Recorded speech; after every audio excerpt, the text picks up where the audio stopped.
మీరెట్ట decide చేస్తారు? ఎవరు మీ వాళ్ళంటే ఎవరబ్బా? మీరే డిసైడ్ చేసాడు, అన్నీ మీ ఇష్టం, మీరు ఎట్టంటే అట్ట.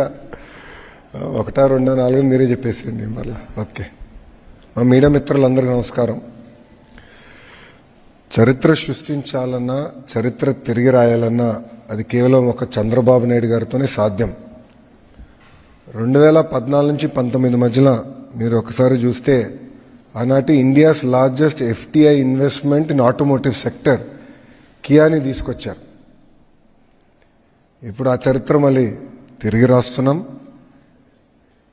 India single largest FDI investment in history, సుమారుగా $15 బిలియన్ వర్త్ గూగుల్ భారతదేశంలో పెట్టుబడి పెడుతుంది, ప్రత్యేకంగా ఆంధ్ర రాష్ట్రంలో పెట్టుబడి పెడుతుంది.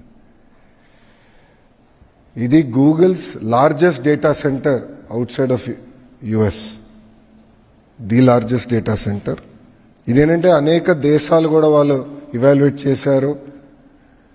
మన దేశం పైన జీరో అయిన తర్వాత అనేక రాష్ట్రాలను ఇవాల్యుయేట్ చేసి ఆంధ్ర రాష్ట్రానికి వెళ్తేనే స్పీడ్ ఆఫ్ డూయింగ్ బిజినెస్ వల్ల మనం ఈ పెట్టుబడులు పెట్టగలుగుతాం, మనకి ఎలాంటి ఇబ్బందులు ఉన్నాయని వాళ్ళు గ్రహించి ఆంధ్ర రాష్ట్రానికి వాళ్ళు వస్తాం జరిగింది.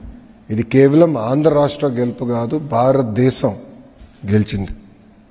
గతంలో ఎట్లయితే మైక్రోసాఫ్ట్ అనేది హైదరాబాద్ రూపురేఖలు మార్చిందో, అది ఈ గూగుల్ పెట్టుబడి విశాఖపట్నం రూపురేఖలు మార్చిపోబోతుంది.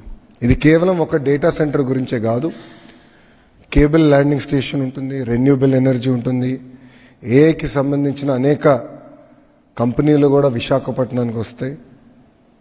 కొన్ని రిపోర్ట్స్ కూడా మనం చూస్తే 25 టైమ్స్ మల్టిప్లయర్ ఎఫెక్ట్ ఉంటుంది ఈ పెట్టుబడుల వల్ల, 25 టైమ్స్.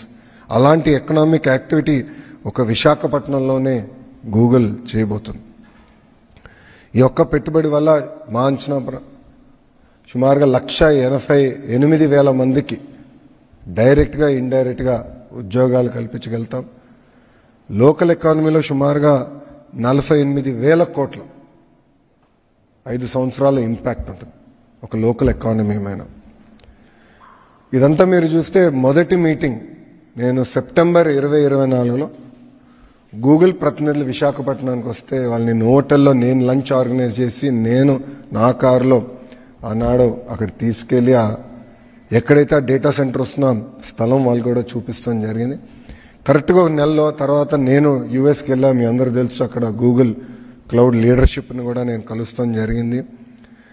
ఒక నెల తర్వాత అంటే నవంబర్లో గూగుల్ ప్రతినిధులు వచ్చి గౌరవ ముఖ్యమంత్రి గారిని ఇదే హాల్లో వాళ్ళు కూడా కలుస్తాం జరిగింది. అక్కడ మేము చర్చించినప్పుడు ప్రత్యేకంగా ఆంధ్ర రాష్ట్రంలోనే చట్టాలు సవరణ కాకుండా దేశంలో ఉన్న కొన్ని చట్టాలని సవరణ తీసుకురావాలి, కొన్ని అంశాలపైన క్లారిటీ కావాలని వాళ్ళు ఆనాడు కోరటం కూడా జరిగింది. అది నేను స్వయంగా అశ్విని వైష్ణవ్ గారిని కలిసినప్పుడు కూడా ఆయన దృష్టికి తీసుకెళ్లాను, ఆయన వర్క్ చేశారు. గౌరవ ముఖ్యమంత్రి గారు, ఫైనాన్స్ మంత్రి నిర్మలా సీతారామన్ గారు కూడా అనేక మార్లు కలిసారు ఈ అంశం పైన. గౌరవ ప్రధానమంత్రి గారిని ఒక గూగుల్ పెట్టుబడిపైనే 2 సార్లు కలిసి డీటెయిల్స్ అన్ని గౌరవ ప్రధానమంత్రి గారితో చర్చించారు. కనుకనే చర్చించిన తర్వాత అక్కడ అవసరమైన చట్టాల సవరణ కూడా చేశాం. దానివల్లనే ఒక ఇంత పెద్ద ఇన్వెస్ట్మెంట్ భారతదేశానికి, భారతదేశంలో ఆంధ్ర రాష్ట్రానికి వచ్చింది. ఇంతేకాకుండా వెంకల అనేక మంది అధికారులు పనిచేశారు.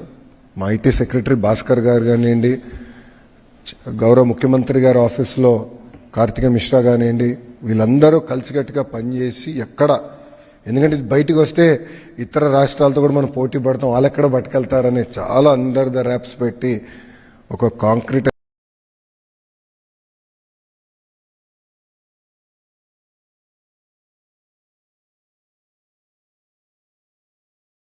అయ్యే వరకు ఎక్కడ మనం మాట్లాడతాం కూడా జరగలేదు.